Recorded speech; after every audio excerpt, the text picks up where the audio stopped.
అందరికీ నమస్కారం. Top నటికి cancer, ఆసుపత్రిలో పరిస్థితి విషమం.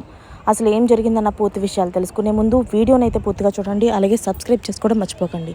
చాలామంది వీడియోని అయితే చూస్తున్నారు కానీ సబ్స్క్రైబ్ చేసుకోవడం మర్చిపోతున్నారు. దయచేసి సబ్స్క్రైబ్ చేసుకోండి. అలాగే లైక్ చేయడం మర్చిపోకండి. టాలీవుడ్లో సహాయక నటిగా ప్రత్యేకమైన గుర్తింపు తెచ్చుకున్న వాహిని అలియాస్ పద్మక్క ప్రస్తుతం తీవ్రమైన ఆరోగ్య సమస్యతోని పోరాడుతూ ఐసీయూలో చికిత్స పొందుతున్న వార్త పరిశ్రమల్లోని కలకలం రేపుతుంది. 1978లో జన్మించిన వాహిని టెలివిజన్ ప్రేక్షకులకు జయవాహిని పేరుతో బాగా దగ్గరైంది. చిన్న పాత్రతో కెరియర్ ప్రారంభించిన ఆమె అనేక తెలుగు, తమిళ సినిమాల్లోని టీవీ సీరియల్స్లతో సహా సహజమైన నటనతోని ప్రేక్షకులను ఆకట్టుకున్నారు.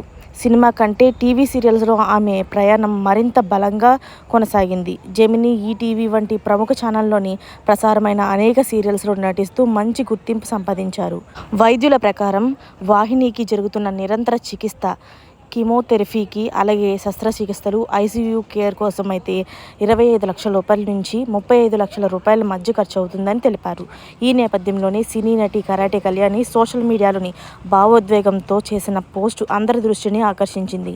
వాహిని తన చిన్ననాటి స్నేహితురాలని, విజయనగరంలోని తమ ఇంటి పక్కనే ఉండేదని గుర్తు చేసుకొని కళ్యాణి ఇప్పుడు ఏం చెప్తున్నారంటే, మన్న పోరులో ఉన్న వాహినికి పరిశ్రమ అభిమానులు తప్పకుండా చేయూతనివ్వాలని విజ్ఞప్తి చేశారు. మరిన్ని లేటెస్ట్ అప్డేట్స్ కోసం ఛానల్ని అయితే సబ్స్క్రైబ్ చేసుకోండి. Thanks for watching friends.